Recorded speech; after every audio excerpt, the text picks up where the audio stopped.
Hey, I'm Dr. Brett, and I'm here with my sister-in-law, Giap. Yeah.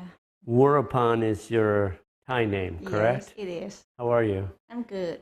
Awesome. Thank you First for time? having me. Yeah, no problem. I've never been This is your on. second time in the desert. How's the trip going so far? I had a better flight the first time. I didn't have any flu or anything, but this time, since I've been here like almost a week, I Yeah. have been, having runny nose and some head cold. Yeah, well, sometimes the airplane travel, right? You pick up stuff on airplanes. We were just in San Diego over the weekend. What was your experience in San Diego? I love the weather. Yeah, such a nice climate, right? Yeah, because here it's kind of a little bit, warm. Here in the desert, it's a little bit warm. Yeah, Yeah, but that's in an San Diego, understatement. in San Diego was very nice. But what about Louisiana? Because you live in Louisiana as well. It's also warm, but I don't feel the same heat like I'm Really? feeling here in the Yeah, desert. crazy. Tell us about your experience in America, right? It's been, what, almost a year now or more?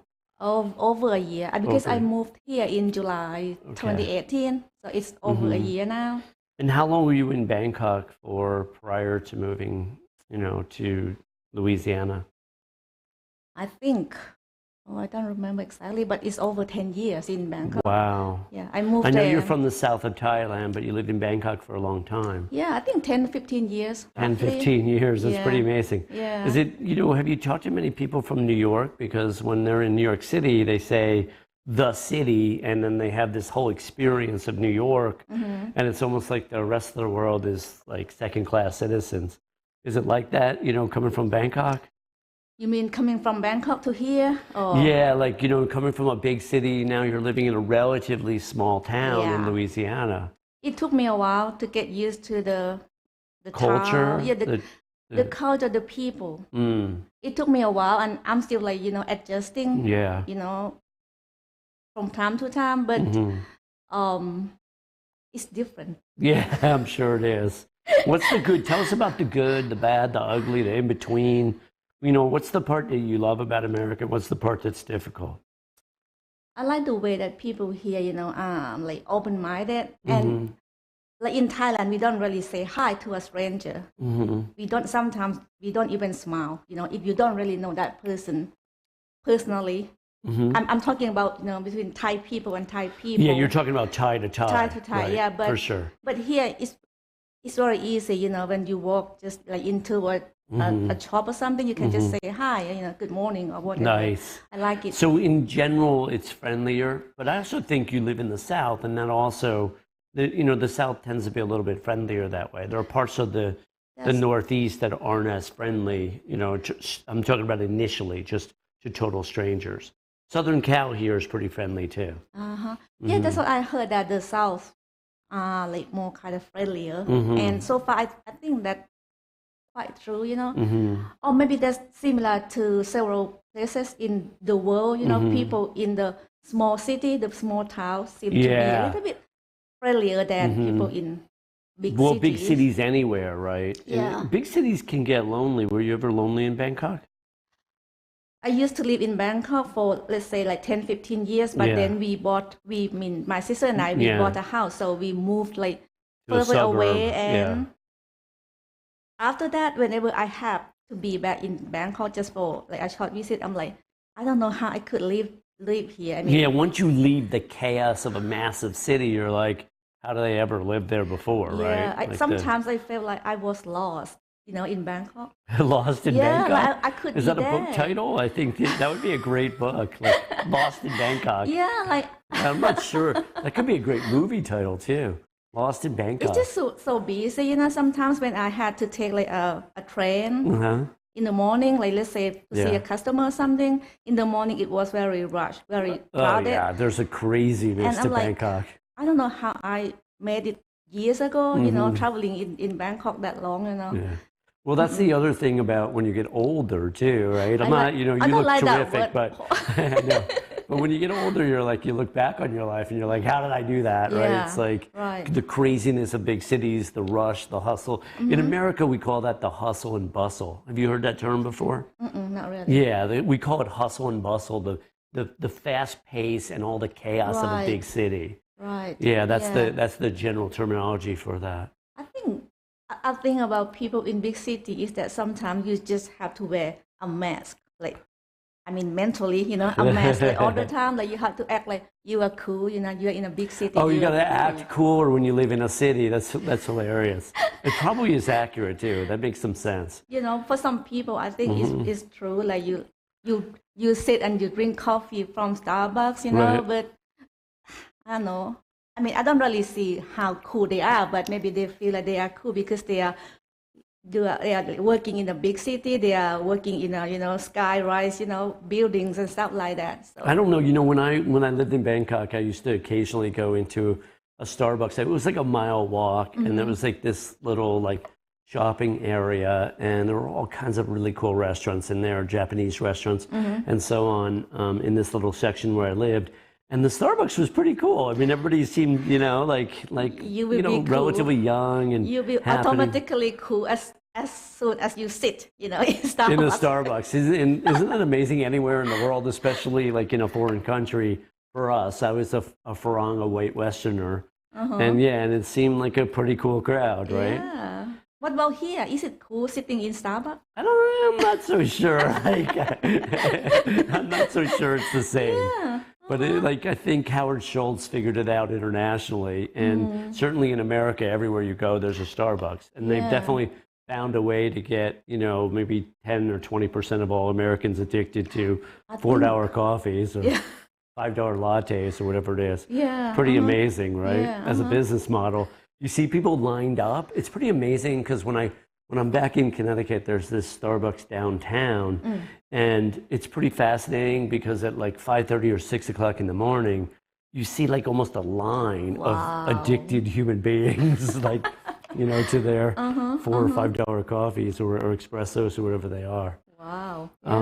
So tell us about Bangkok. Well, in comparison, now you're doing something very, very different. What was it like, like those 10 years? What was it like for you? I enjoyed it at the beginning because it was fun, living in a big city, especially when I'm from the south, which is, like small town. From the jungle, right? I'm being playful, but it's probably. But my wife says it was a jungle area. It's kinda, yeah. Right? But luckily, we live like next to the main street, so Got it. we're not that bad. So a jungle next to a main street. I got you. No. Yeah. So when I firstly moved to Bangkok, I felt like I didn't know what to do. Wow. Like a massive transition from a small town. Yeah, it was. And back then, I was like, I just finished college. Yeah. So I moved to Bangkok to get some job, get a job, and Right.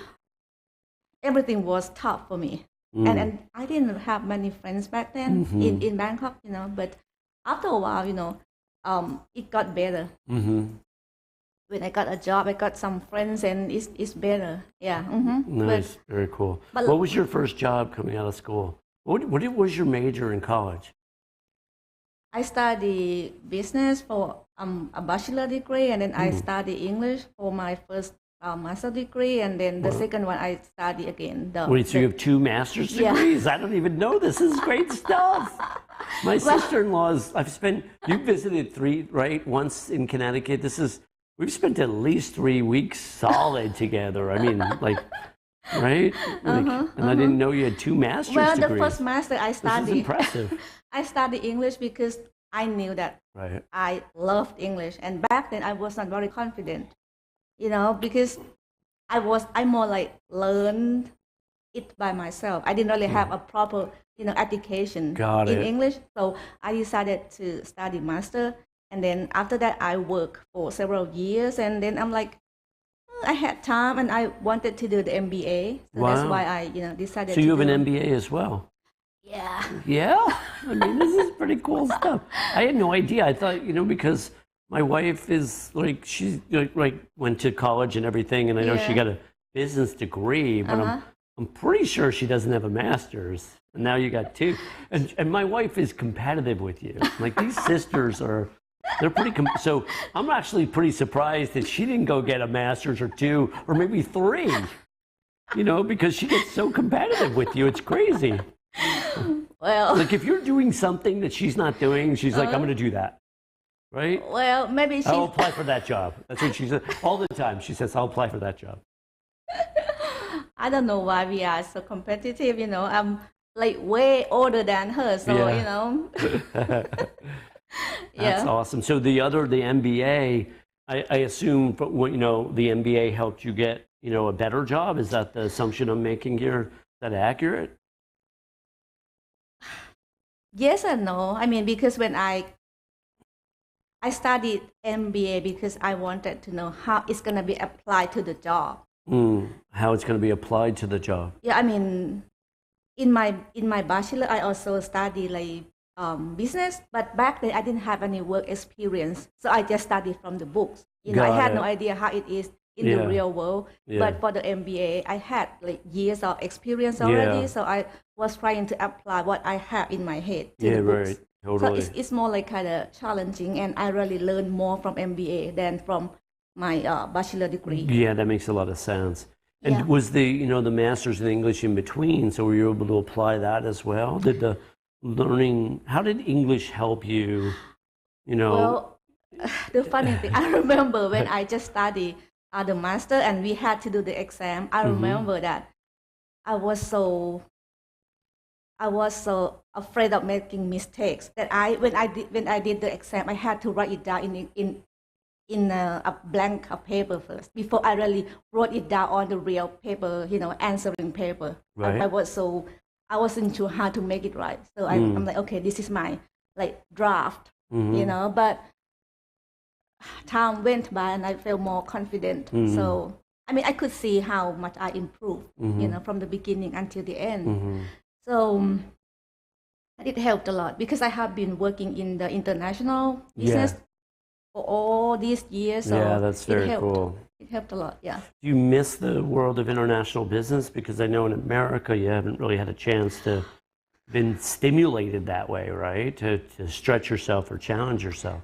Yeah, I miss it a lot. Dealing with international customers. It's very challenging and fun, and it's not easy. Outside of Thailand, what other countries have you enjoyed, and in what aspects have you enjoyed?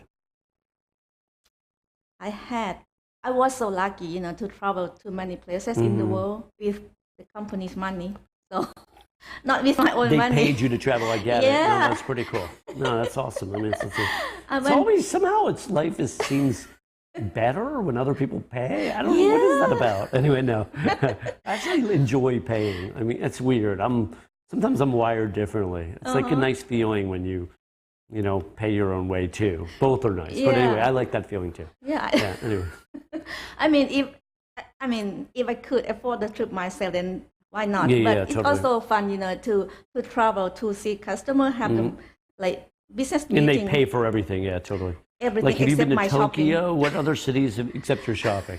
Well, that makes sense. I mean, there are some famous people in America that got arrested for other people paying for their shopping. Oh, you know what I mean? So you don't, okay. if you're a billionaire and something, the government's paying for your shopping, that's not a good idea. I see. Anyway, so well, I went to several places, but one of the places that I enjoy and I wish I could go back is Amsterdam. Amsterdam. In wow. Holland. I mean, when were you there in Amsterdam? How long ago was it? Oh, years ago. I don't remember exactly, but years ago.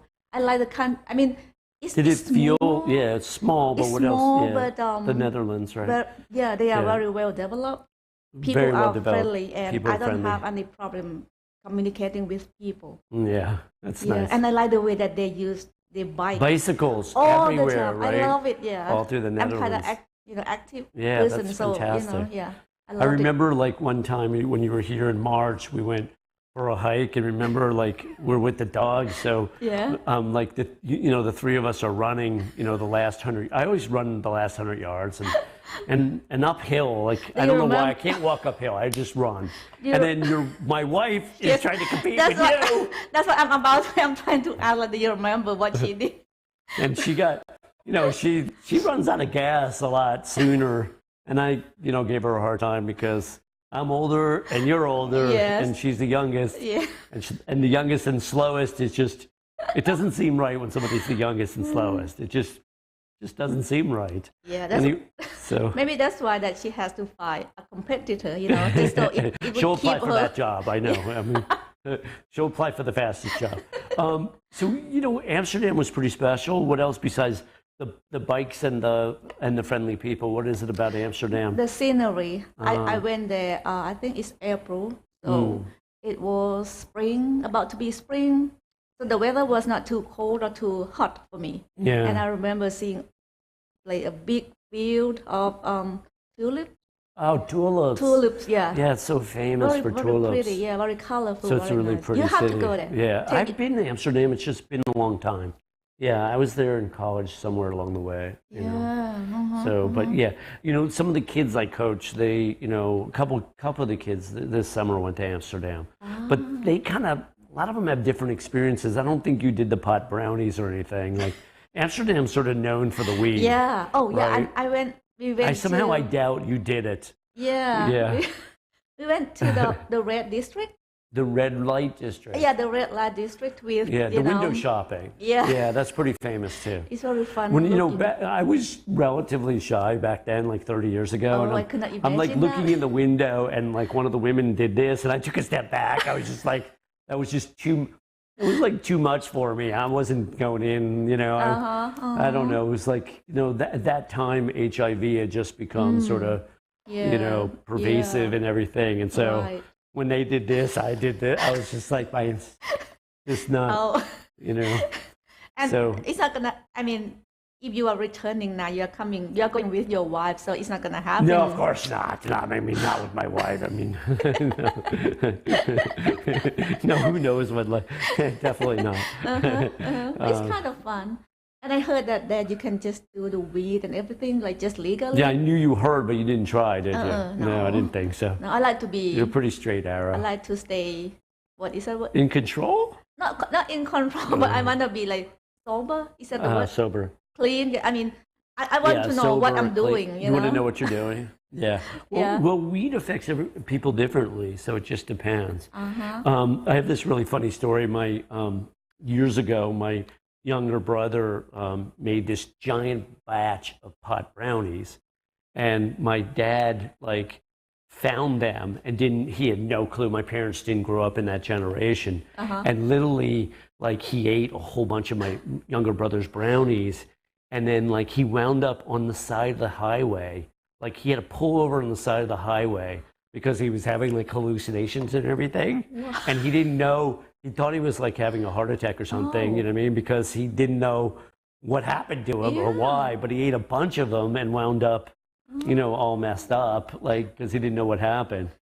So you got to be careful, if you see brownies in a refrigerator, it's probably only a 10% chance probably, depending on who who the people are, but there's a 1 in 10 chance that it's going up because weed is getting more pervasive in America. Right. So now there's probably a 1 in 5 chance that the brownie is not, I never tried those stuff, but I always wonder how it is, when you. Well, edibles are different, right? Than whether the delivery system is different, whether you smoke it or you eat it. Edibles, there's a delay. So sometimes it's 40 minutes or more or an hour. And so that's why my father eats all these freaking brownies and then winds up on the side of the highway an hour later when it kicks in and he doesn't know what's going on. You know what I mean? Was he by himself? I mean, the guy never, he was by himself, but I don't think he ever smoked any weed in his entire life. Okay. You know what I mean? He just was from a different generation. He was way before the 60s, right? He's 85 now. So I think in those days, he just, had a lot of beers. He was a friendly guy and would drink his Coors Light. My father and his Coors Light. You need a lot of Coors Light, He was a big guy in his day. But yeah, what other countries besides Amsterdam, besides Holland? I went to Italy. The country was good. People are good looking, They say that. You like the Italian look? She likes the Italian look. But the thing is that. Is your husband half Italian or something? No, he's. No, I didn't think so. I'm being playful right now. The thing is that back then, I don't know now, but back then when I was there, they didn't really speak English to me. So I had a hard time. The Italians? They're pretty famous for hitting on women, right? So they must have You must have got a lot of attention, right?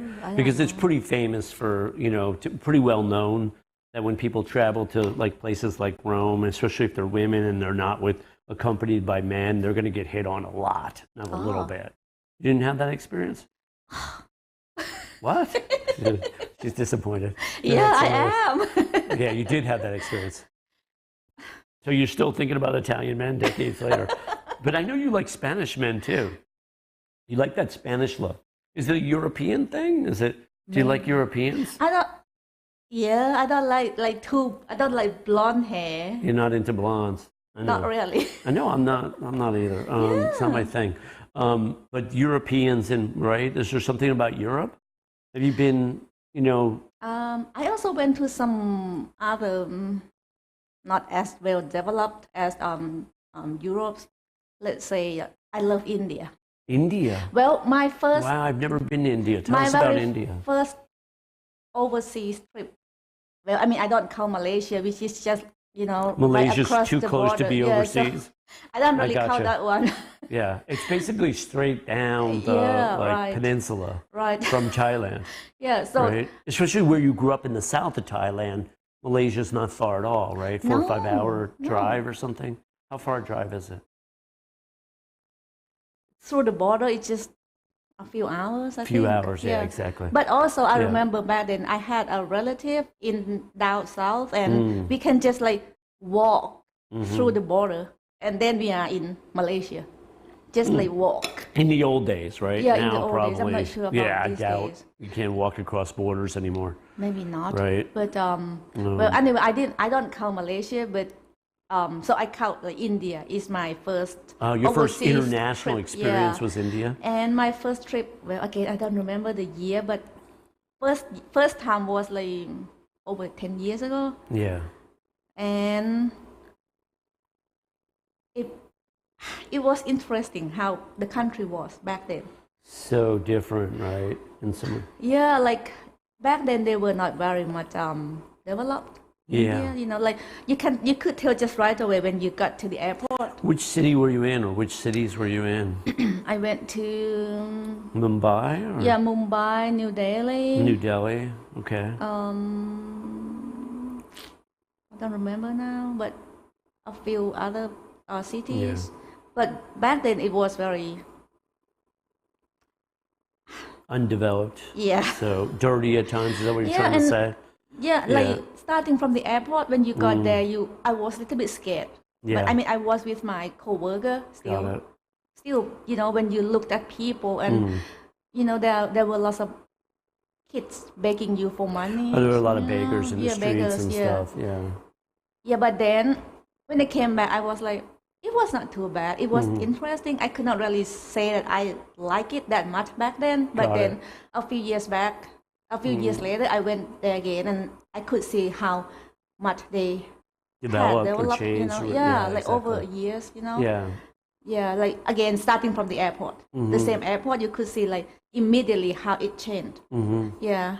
Yeah, I've never been to India, but I know a lot of people that have, and they say there's a big adjustment that you need to make.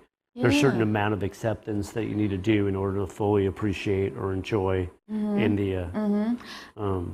I don't think everyone would like India, because, well, I don't know if it's gonna sound bad, but like people or city, it's not that clean compared to many places, But I mean, they are friendly enough, but there are places like like Singapore or Tokyo that are like. Right, I've been to Singapore. I've never been to Tokyo, but I hear they're like almost the opposite. Like like so clean. It's almost like amazing.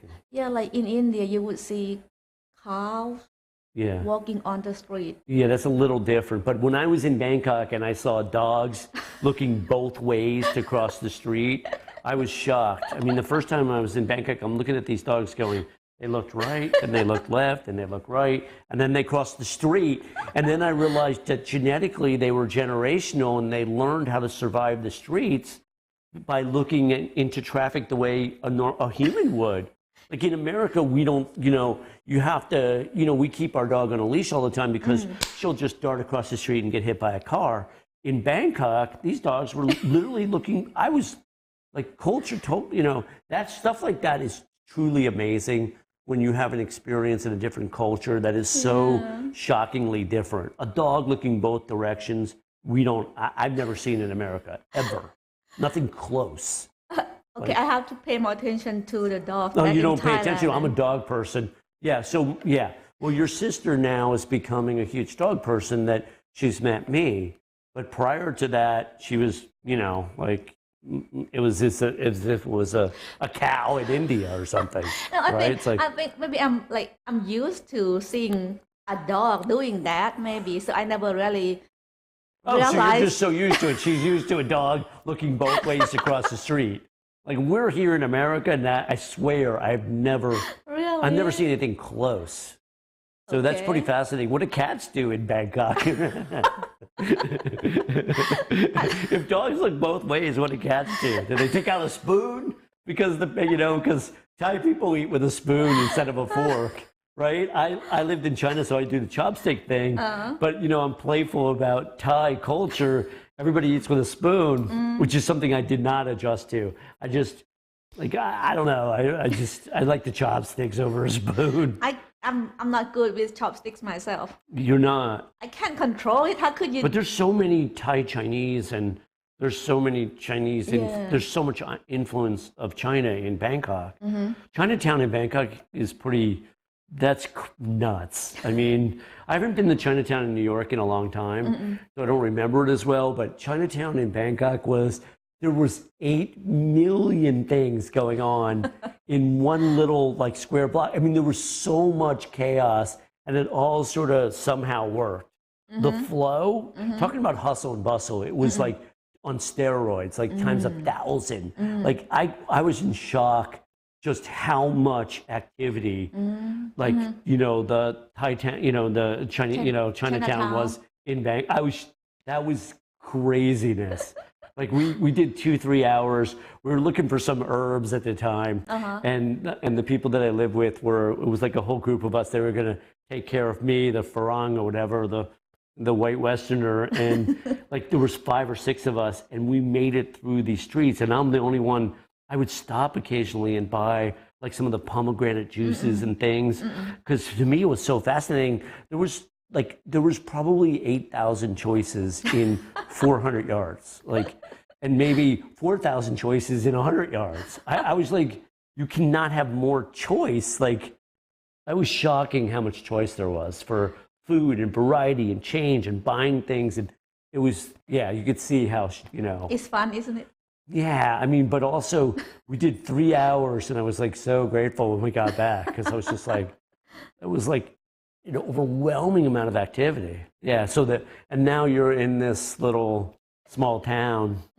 Tell us about the contrast going now to this small town in Louisiana. It's not that small, but Monroe is 100,000 people or something? I don't know. I'm just taking a guess. I'm not sure. Yeah, I have no idea. Mean, it's small, but I can see that they still have lots of empty space and also some construction going on. So I hope that it's gonna be, growing. It won't be Bangkok anytime soon. I promise you that. I don't think so. No. I don't think so.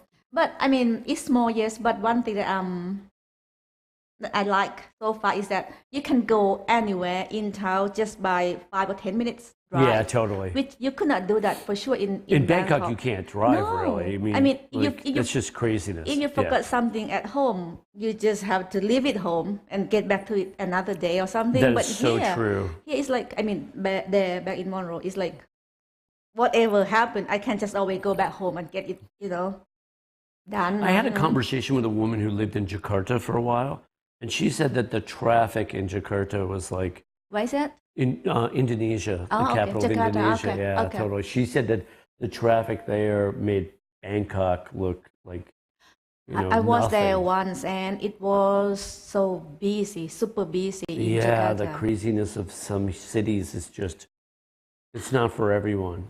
Well, luckily in Bangkok, we have Sky Train. Oh and yeah, we the have BTS, subway, those, exactly, those the things train. help.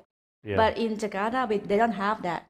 They have just the road. There's no public transportation really, not They the way. They do, but they Yeah. don't have the one like we have, which is Yeah. much quicker. Yeah, you the know? SkyTrain. What does BTS stand for? It was SkyTrain, but whatever whatever it stands for, it Yeah. was very easy to get around. Or I convenient. learned how to Yeah. do the SkyTrain pretty easily. Yeah. We didn't do much subway. I don't know what the subways looked nice. I just didn't do much subway. I took the SkyTrain pretty much everywhere. It's nice, but it's very busy by the rush hour. Yeah, well, rush hour everywhere, and cities are pretty crazy.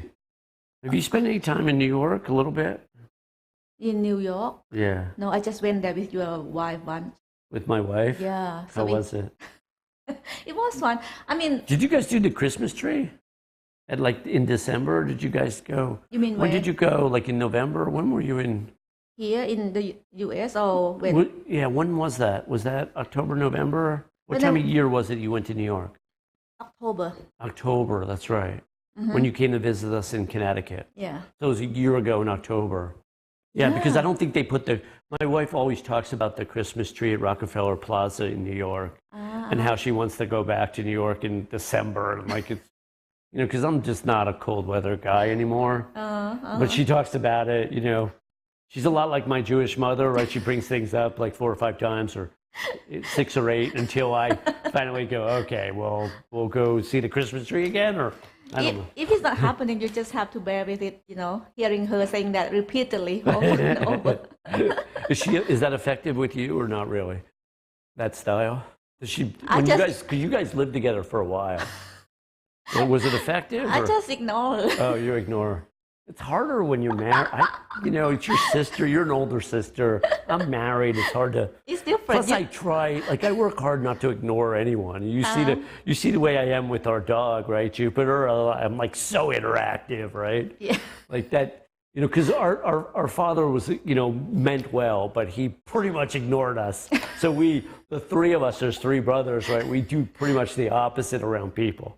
We try to ignore no one at any, right? I mean, because it doesn't feel good. Like, I think my sister, she knows that I'm ignoring her, but it doesn't mean I don't love her or anything. It's just my way of like, stop doing that. Like, stop saying that. I hear you the first time, so you don't need to say it again. So I'm a mega communicator type. And so what I do is I teach people to actually say, I heard you, like you brought this up 4 or 5 times, right? You just ignore and you're basically saying now in front of the cameras that you love her, but you ignore her when she brings it up 4 or 5 times. Well, sometimes I remember years ago we went somewhere together and there was we were at the BTS SkyTrain station. Yeah. And we just stopped to take another one, but there was some concert or something going on in that station. So my sister stopped and she wanted to look at that, event going on. So I'm like, okay, you stay, I'm going. So I just took another train. and then I...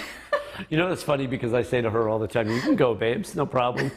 You want to go? Go. Yeah. I'm supportive. I'm not, Sometimes I look like I'm mean to her, People might think that I'm mean to her. Well, you're an older sister, too. I mean, it's hard to be the younger sibling, right? She's the youngest of 3, right? Yeah. So the youngest, in order for their voice to be heard, right, they have to be a little louder, a little stronger because they tend to get ignored the most, right? Because by the time, this is my theory on parenting, by the time the parents get to the 3rd or 4th child, it's like they've done enough. So the kid is kid is on their own. But in my case, I think it's different because I'm the first one and my... So you took care of her, is that it? No, my parents, because they were still young, when they had me, so they didn't really know much about how to... Got it. So were they too much with you and not enough with her? No, I think it's on the opposite way. It happens a lot. What's that? It's on the opposite way because they were still young, my parents back then, and so they were busy working. So they left me. They were so stressed economically. That also is another dynamic, right? Yeah. Is that when you have kids when you're young, you got to pay for them, right? Exactly. So there are advantages and disadvantages of both, right? If you're younger parents, sometimes you're under the gun financially. And if you're older parents, you're just let them be, whatever. We can pay for them, but do we have to deal with them? Yeah. Very cool. Mm-hmm. Awesome. Mm-hmm. It's kind of fun. I mean, like, I mean, I don't really treat my sister like gently, you know. I'm like just do whatever you want to do, but I'm not like guiding her everything, you know. Yeah, So yeah. yeah, How long did you guys live together? at least 4 years because she was with me when she was in college.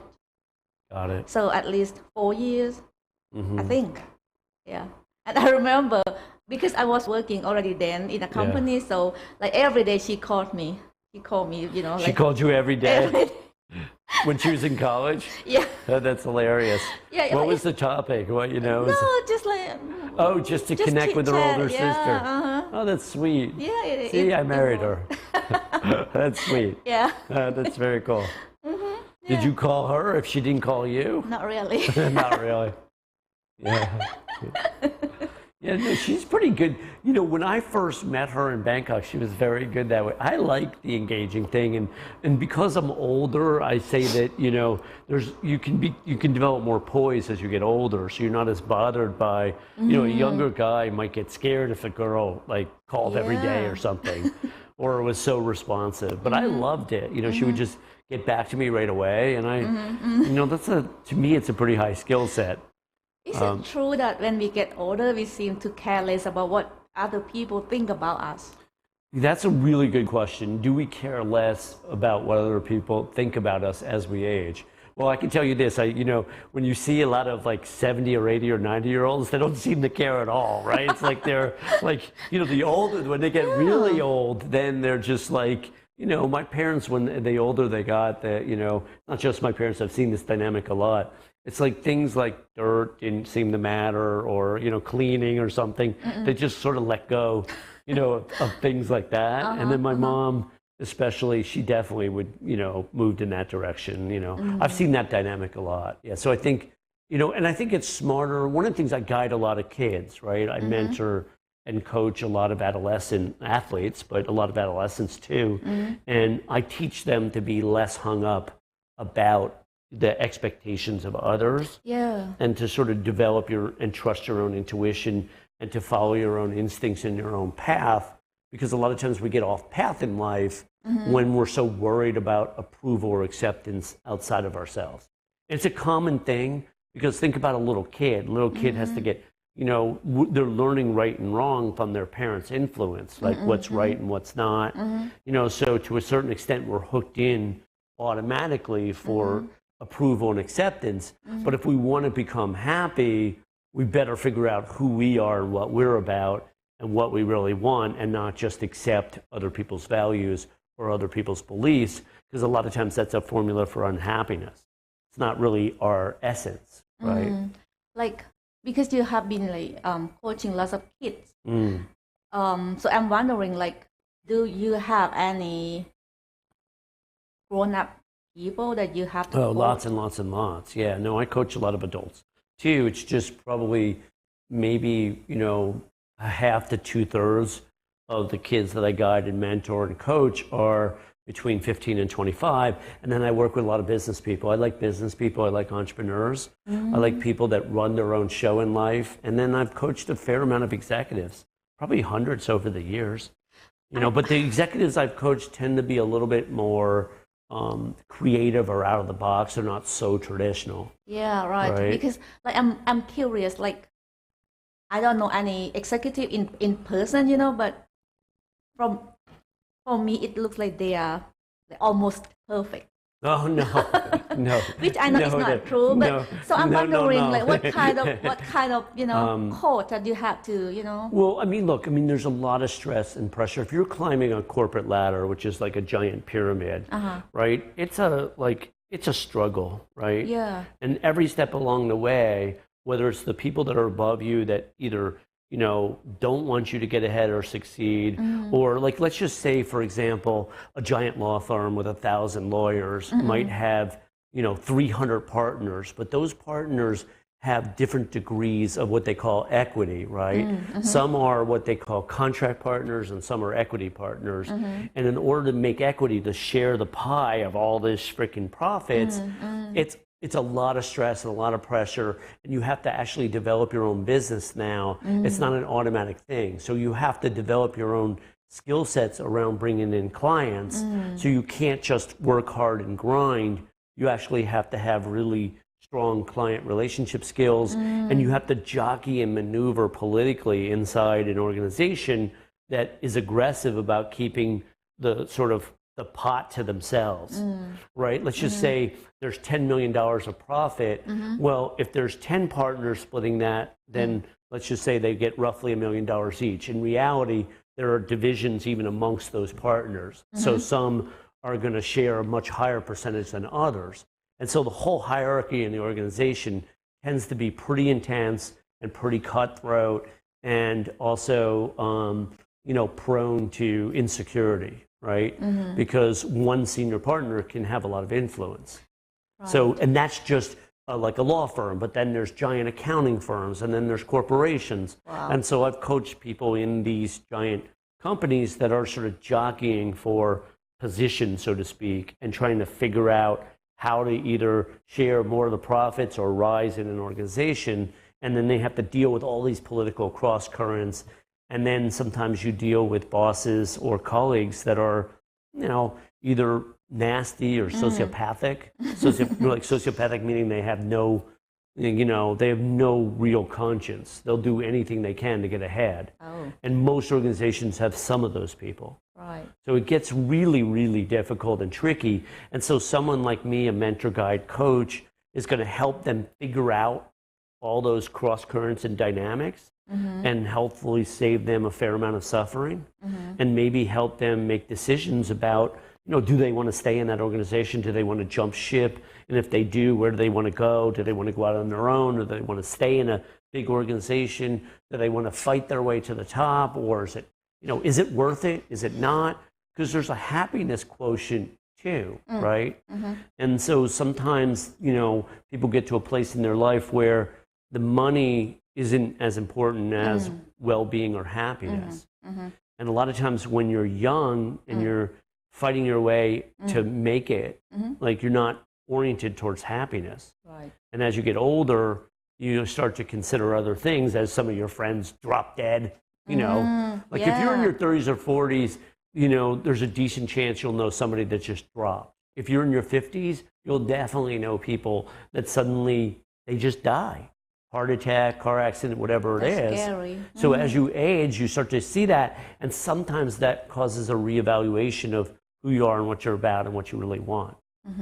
That's just a part of it. I mean, we could talk forever about this, but there's all kinds of issues around things like, you know, addiction or antidepressants and other medications that people wind up on because they're unhappy for years, and then they wind up on all kinds of meds, and then they usually have other issues as a result of that. So sometimes I'll get in there and help them like lead happier lifestyles, you know, exercise and meditate and make some changes basically in their lifestyle. And then there's the whole world of relationships, right? So a stressed out executive, there's a really good chance, or our partner fighting to get to the top, there's a really good chance that their wife or husband doesn't like them. Like, you know, because it's, you know, like that's a lot of work and a lot of focus outside of the family. How could you coach a person when you don't really, like, let's say if you, because you were not working in you know, executive firm or whatever, but how could you make it's a really good question. So how do you guide somebody if you weren't like an executive yourself, right? Yeah. And look, I mean, to a certain extent, you know, that's a legitimate question. When you're 30 years old, it's hard, right? But as you have more and more experience guiding people, you see similar patterns over years and decades. So people struggle with similar things, and as you work with similar people in similar industries, you start to take on a greater understanding of what they're going through. But also part of it is I'm what I call an empath. As a male, I'm actually empathic. Like I can actually put myself in other people's shoes. And when I listen, I try to listen for real. Like I'm in the present moment, trying to understand their world at a really high level. I'm not sort of partially listening. I'm there, and over months and years, when you've really been in it and you can feel other human beings, you can sense what they're going through. You know, it's not like, look, I'm not one of the kids that I've guided on and off just went through Hell Week as a SEAL, Navy SEAL. Now, that experience, which he labeled as miserable, I'm not going to experience. I'm never going to, you know what I mean? But I've had experiences that were profoundly miserable. Not Hell Week as a SEAL, but I've gone through, I've had severe depression and severe anxiety at different times in my life. I've gone through massive challenges. I've been adventurous. I've made mistakes. And when I've gone through these heart-wrenching experiences over long periods of time, you can understand what it is that someone else is going through. So that's part of it, right? And then the other part of it is like, you know, really trying to like put yourself right consistently in their shoes. Consistently, you're listening for what it is they want to experience, and what changes they could possibly make that could improve their life's journey. Have you ever heard of like if the person you are guiding did something like very stupid, you know, what would you say? Like it depends, but I often playfully say, you know, like that, you know, having sex with a prostitute without a condom is not a good call, right? And if you did that, then we're in a conversation about, okay, we can't take back the past, right? I've made mistakes, I've done stupid things, we all have, right? Yeah, so we can never take back the past. Now we have to problem solve and handle it. Okay, what are the repercussions? What are we dealing with now as a result of doing something stupid? And if it's something silly, because I often say playfully, and it's pretty much true, every mistake in life costs you time, energy, and money. Yeah. Right? Much. Yeah. Some mistakes cost you a lot of time, a lot of energy, and a lot of money. Yeah. And other ones don't cost you as much. And so sometimes we'll laugh together about how lucky we got. We dodged, you know, there's this concept of dodging an AK-47 round. You dodge a bullet, right? Sometimes you make a mistake and, you know, it could have been far worse. And then what we're working on is constantly learning from those mistakes. The most successful people in life tend to make the most mistakes because they have the most experiences. They live the most adventurously. But what they're doing differently is they're constantly learning from their mistakes. So all these kids I'm guiding, I want them to experience fear or rejection or anger or disappointment. You know, that's fantastic, right? Because the more they experience rejection and the more they learn from it and they reorient themselves to not be scared of it, the better they get at handling it. You were in sales on and off for most of your career. The best salespeople have little or no fear of rejection, and they don't really start out that way. Some do, but most don't. Yeah. I'm just thinking about rejection. Like, I don't like it for sure, but being a salesperson, or I think being just a person, you can't really avoid that. You really have to deal with rejection from time to time, but at the beginning, it would be like tough to deal with it. But, you know, in time, you get, you have like you build thicker muscle, skin, right? you know, you have thicker skin. Totally, you get thicker skin. Exactly. Yeah, right. So, like, most of us are never going to like it. You know, most of us don't like rejection, right? There are some people, believe it or not, that use it to, like, they almost embrace it. Right? Now, you don't have to be great at sales and embrace rejection, but you do need to develop thicker skin, right? The ability to sort of go, okay, that didn't feel good. You know, how do I do it differently now, right? Or what do I do differently, right? You know, these kids, I say, if they, you know, if they're young and they want to learn how to date, I'm like, you know, if you ask one or two girls out, you're getting rejected. There's a really high likelihood you're getting rejected. If you ask 9 or 10 girls out, you're probably going to have some success. If you ask 90 girls out and you're learning from your mistakes, you are going to be a pro, Lily, a pro. That's why I say that. Knowing, I say that purposely, the 90 part, because most of them aren't going to ask 90 girls out. But then every once in a while, you know, there's one kid in the class who's not the best looking that gets laid the most. He's asking the 90 girls out. Okay. Right? He's learned to not be afraid of rejection, or maybe he's wired a little differently from the start. There are people, they come out of the womb and there's something different about them, right? They're going to like take over the world. But that's a very, that's an extremely small number of what we call outliers, you know, either savants or geniuses or, you know, did you ever see that movie Limitless with Bradley Cooper? The American movie, like 10 or 15 years ago, there's this loser writer that takes this pill called NZT. And it gives him, instead of 10% of his brain power, it gives him like 100%, right? Or 90%. And so now he's better, smarter, and faster than everybody else, thought-wise or whatever, and he starts to take over the world, right? So there are a few people out there, they've either discovered NZT and we don't know about it, or they were born with that frickin' NZT, and they're just different than the rest of us. But for the most part, most of us need to sort of figure out how to handle rejection. And for introverts, it's harder than extroverts, right? For some personalities, it's harder. I always ask myself whether I'm an introvert, you know. I think I am. Yeah, a little bit. But you do sales. You know, your sister is too. Like, you guys are both similar that way, right?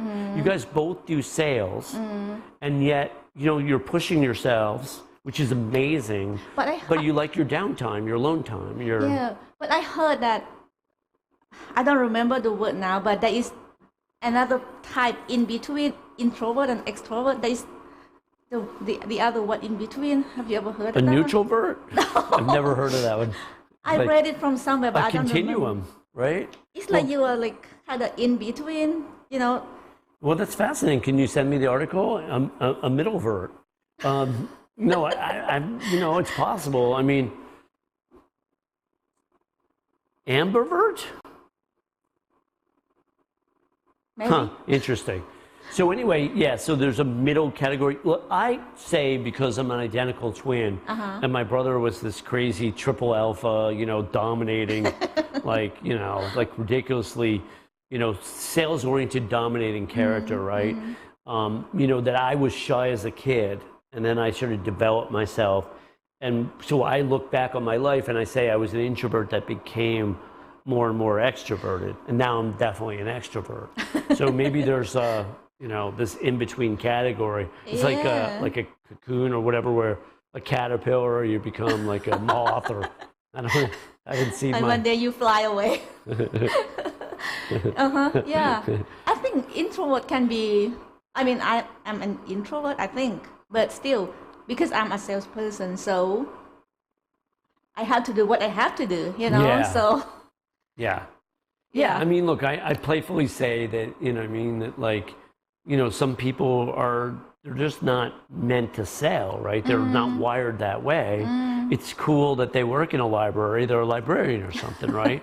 Or a preschool teacher, they're not wired to sell, right? And some people, they almost feel like they're wired to sell. You meet some kid, they're crazy outgoing, and you know, sometimes like we go to the dog park all the time, and every once in a while you run into some 12-year-old that's so like personable and engaging and outgoing, and it's pretty shockingly amazing, right? And if you talk to the parents, they, you know, they came out that way most of the time. They're 12, you know, they're 2, and they're sitting there, you know, performing or whatever. But most people, like, it's some kind of process, right? It's a journey. Yeah, I was very shy years ago. And now? I'm still. Yeah.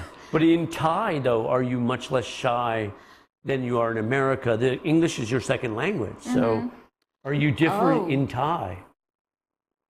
Well, I think I'm better now. I'm not that shy anymore. Or at least sometimes I'm not confident, but I fake it, you know. Nice. Well, that's another great skill set, right? Fake it till you make it. Become confident. Yeah. Right? I mean, I'm not showing that I'm nervous or something, you know, but actually inside I had that kind of shaky feeling, you know. Sometimes before we got started. Yeah. Not anymore. Not anymore. No. But it's just like for example, in a job interview, you know, every time I had a shaky feeling and my hands would be sweaty and things like that. But whenever, as soon as I sit down in front of the interviewer, I'm like, you know, but actually I still have the nervousness, but I'm just not showing it to them. So. Well, now you know how the guy feels when he's about to ask you out. Right? I think that's the skill that we learn when we are getting older, or not? What? Learning how to fake it till you make it? Learning to be more confident. Yeah. You know, look, I mean, some people learn how to be more confident as they age, and some people go the other way, Really? right? Some people lose their, they become more fearful, and you know what I mean? Some people get more fearful as they age, and some Why people is get more that? confident. I thought- Well, there's a lot of, life is complicated, right? Life is difficult, right? So sometimes, people go through all kinds of trauma. They have all kinds of setbacks. And some Right. people don't recover from that. So it Right. really does vary. It is a continuum. If you put people under pressure, right? If you take 10 people and you put 10 people under a lot of pressure, some aren't going to do well, and it's not going to help them grow. Literally, they won't thrive in a high pressure environment. Yeah. Other people will thrive in a high pressure environment, and then some people are going to be somewhere in between where they grow some and they might get insecure in some ways too. So it's very tricky. People are very diverse. You know this Right. from living, Yeah. right? Yeah, right. From all the relationships, I'm sure, along the way, right? yeah. Each person is so different. Yeah. Dogs are different. When we have different dogs, like along the way, each dog, like my last dog was a Labradoodle, Jupiter is a Bernedoodle, and she's very different than Tuck. And there's similarities, the same species, whatever. They like to play and have fun. But my last dog was a total ball nut, right?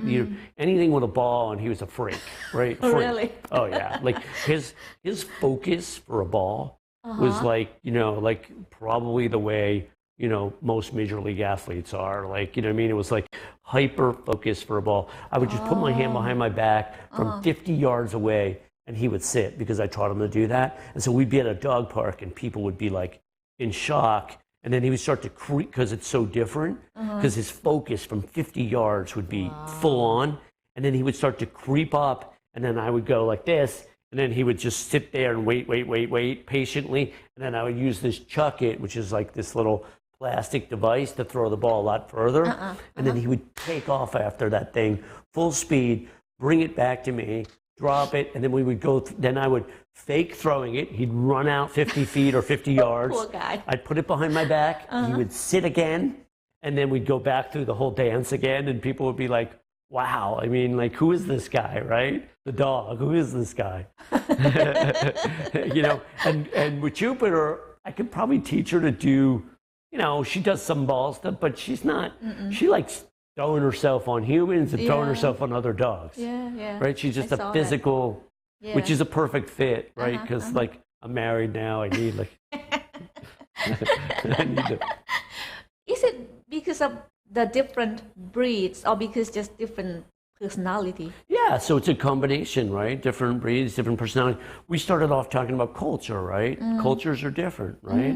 They're different genetically, and they're different with their, like society-wise in terms of like what your customs are, right? You said the Thai people aren't as friendly with each other as they are. They're pretty friendly in general for foreigners, right? I think We feel pretty welcome there. it's like we have been taught since we were kids that you are not supposed to be talking to a stranger. Yeah. So you are not smiling or saying hi to people that you don't really know, So why is it they're friendlier with foreigners if they're taught not to be?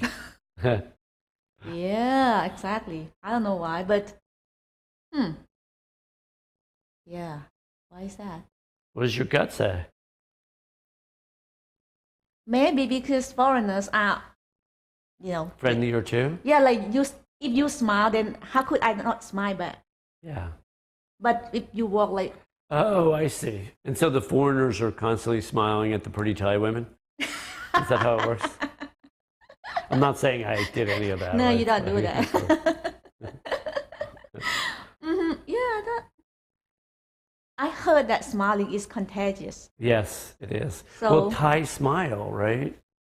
Like it's pretty well known, right? There's Sometimes- Thai restaurants called Thai Smile, Yeah. right? There's one in the desert here, Thai Smile. I I mean, think Thai is pretty well known for the smile. sometimes we smile when we're not supposed to. Well, we all do that.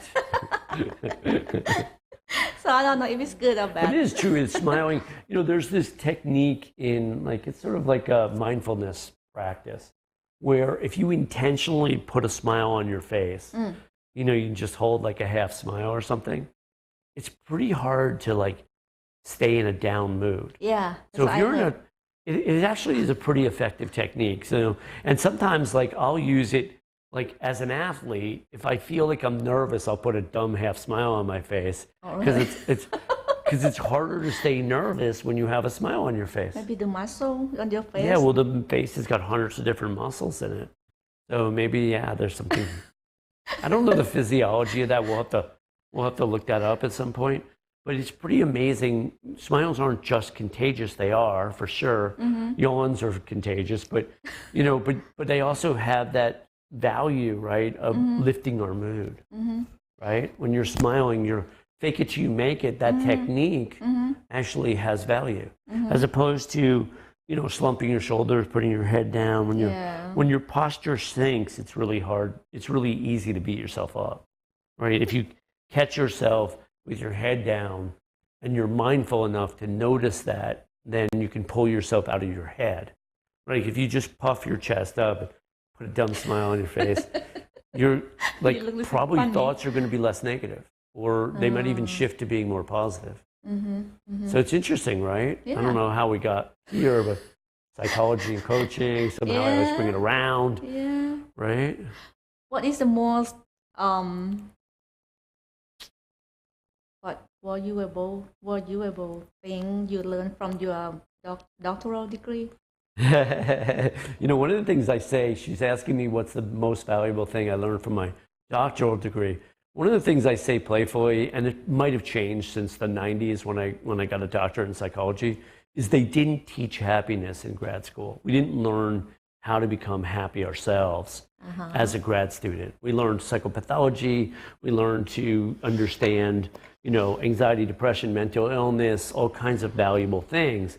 But there wasn't a lot of focus on how to become happy in order to teach happiness. So I think that's something that I learned, later in life. We did have a lot of experience as grad students. When you get a doctorate, it's a long road. So it's a lot of what they call practicums and internships. I did one at Camp Pendleton, the Marine base. I worked with hundreds of Marines and their families. I worked at inner city clinics. I worked in inner city treatment centers, homeless, mentally ill. So you see a lot of psychopathology, a lot of mental illness. And you see the extremes of mental illness, which have value, because then that sort of teaches you it's a continuum, right? And you kind of learn what's real and what's not, what delusion really is, what schizophrenia really is, not some sort of public definition of it, so to speak. What bipolar illness really is, not the one that is often, overdiagnosed, so to speak, right?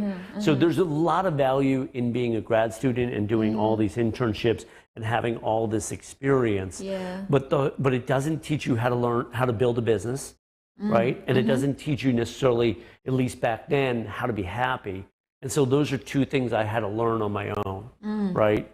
And so as I learned how to generate my own creativity and happiness and adventure, as I learned to do more and more of that, I became a happier person, although I did have massive setbacks along the way.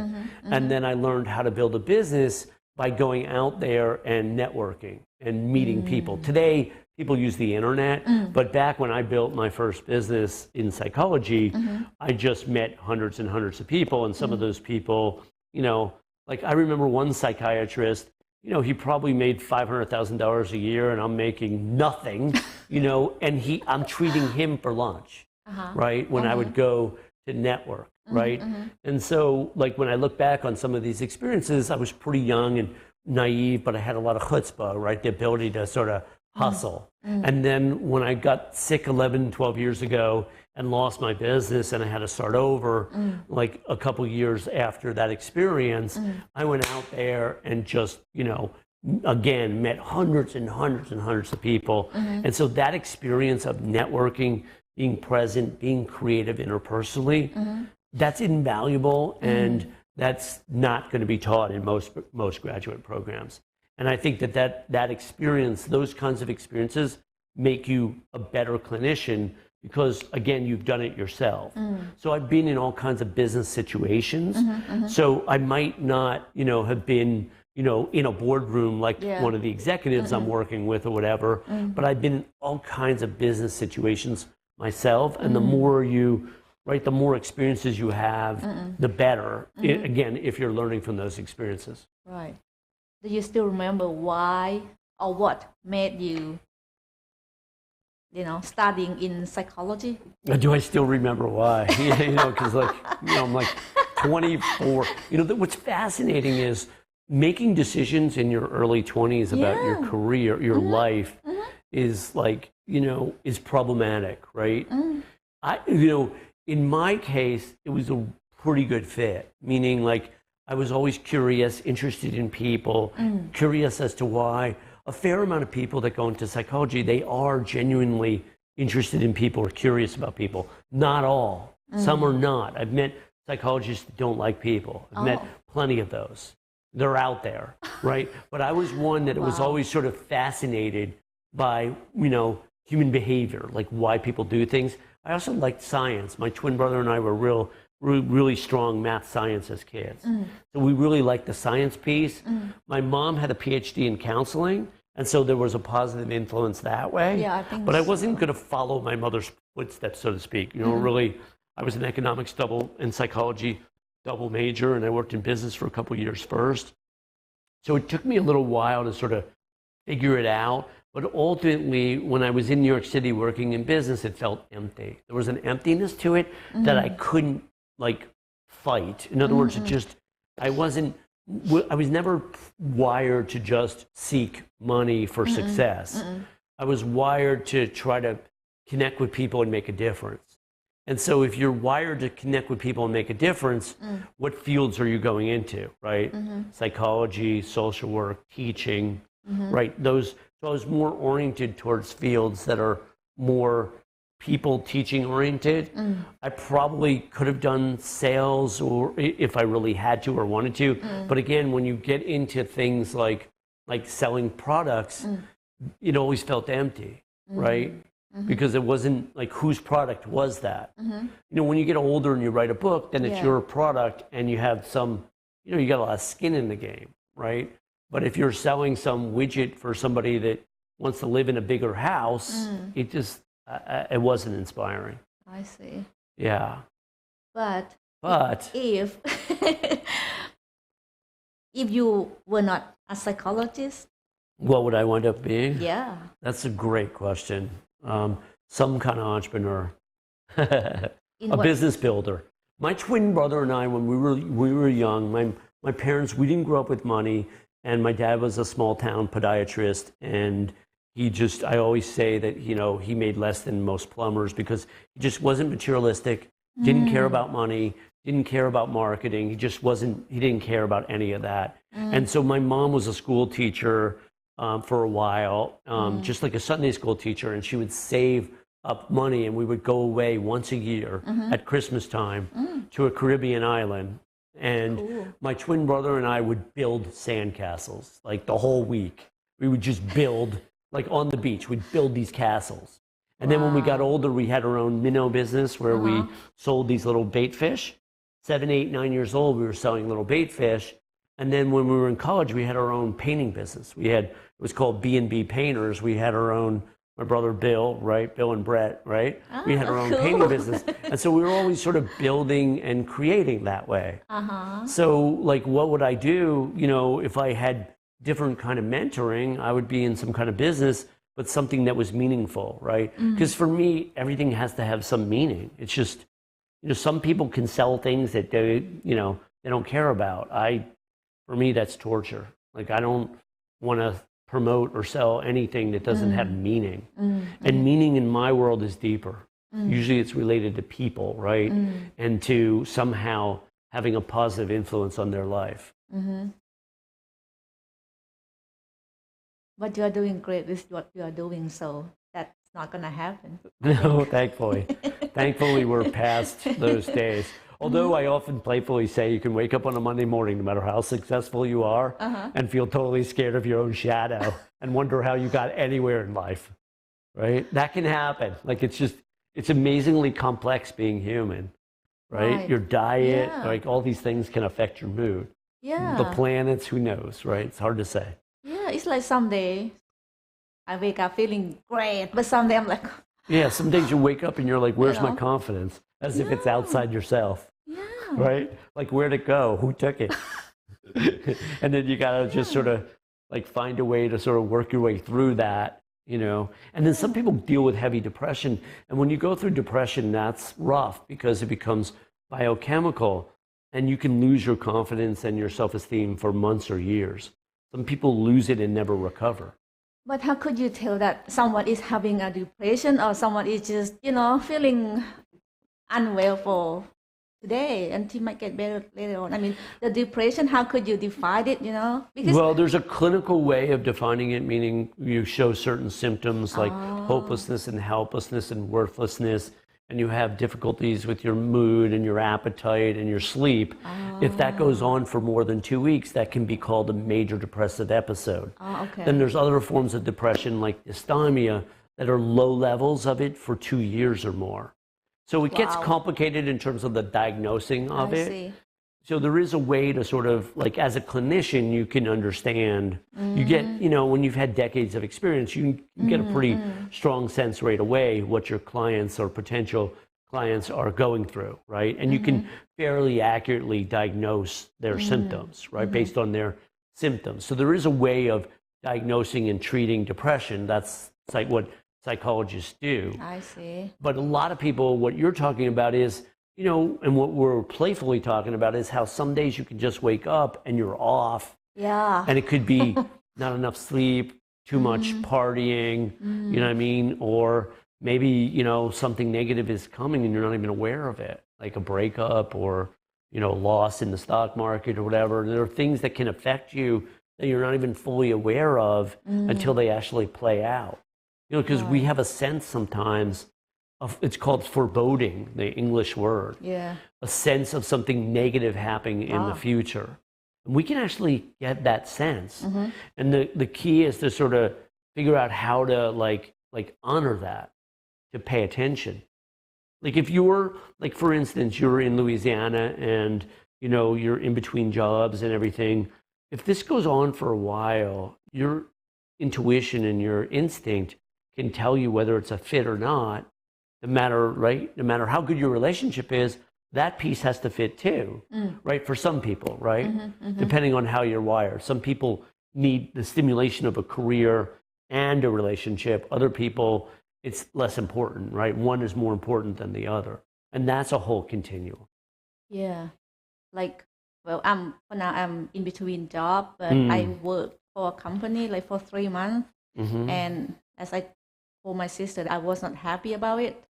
So like every morning I woke up and I'm like, I don't want to go to work. Yeah. You know, I felt so bad.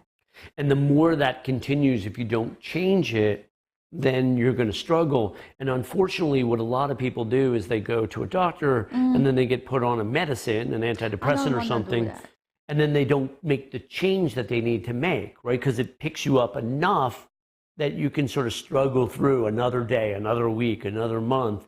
And for some people, I've worked with people where they went through years of unhappiness and they wound up on a whole cocktail of meds and didn't make the underlying changes. Yeah. So you can see my perspective is, you know, that like it's really important to identify what's wrong and go for the underneath, right? And if the career piece is really stimulating to you and important, you're going to need to figure that out and put the energy into making that part work. Yeah. I remember the day that my former boss called me into his office and he told me that we have to let you go. We are laying you off. I had to make a poker face, you know. No, you didn't laugh and like smile and did you give him a $20 bill? Thank you. Or, you know? Yeah, because it's like he gave me the way out. Yes, you know? Totally, 100%. So Yeah, like, I told my wife right away when she told me that that's a gift. Yeah. A lot of times getting let go is a gift. It was, Yeah. yeah. And I never missed working there, you know, Yeah. for, you know, not even a single minute of it. I'm happy now. And it's similar sometimes in relationships. Some people, they have to get out. It's an unhealthy situation. It's an unhealthy relationship. And the longer they stay, the worse they feel. Yeah. And then the worse they feel, the harder it is to get out. So it becomes this vicious, self-fulfilling loop. Yeah. And that's why it's so important. Again, coming back to successful people, the vast majority of really successful people make tough decisions, right? They make them sooner rather than later. And that's potentially one of the advantages of getting older, is you've already hung in there for far too long, too many times. And so now you're more likely to let go sooner if you've learned the lesson, so to speak. And a lot of times the lesson is letting go.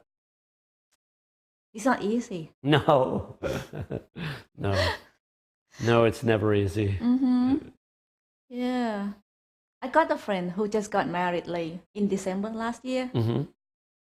He was, I mean, he's my classmate from high school, so we have been knowing each other like for years, for a long you know. time, yeah. And he was unhappy earlier because he was not married. And you know, in Thailand, if you are like 40 years old and you are still single, then you got lots of questions. So he was In America too. I went through it. He was unhappy then, but then in December he got married, and it turned out that I don't know, he still has a very unhappy relationship. And so from time to time he called me from Thailand. Luckily we had internet, so it was free, you know. So he called me up and like, oh, you know, I mean, why don't you break up?